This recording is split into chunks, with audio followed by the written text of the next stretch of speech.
സലാം. ഇനി വന്നേ. എന്താണോ, എന്താ പ്രശ്നം? നീറ്റ് UG പരീക്ഷ റദ്ദാക്കി. മെയ് 3 നടത്തിയ പരീക്ഷയാണ് റദ്ദാക്കിയത്. ചോദ്യപേപ്പർ ചോർന്നുവെന്ന പരാതിക്ക് പിന്നാലെയാണ് നടപടി.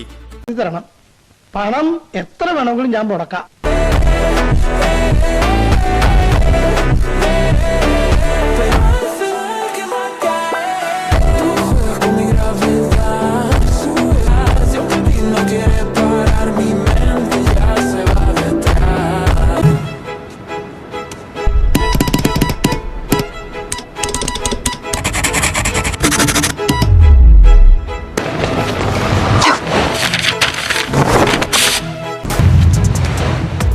नेशनल टेस्टिंग एजेंसी के एक टॉप ऑफिशियल ने जांच समिति के सामने बयान दिया है कि नीट का पेपर लीक नहीं हुआ, बस उसके सवाल लीक हुए हैं।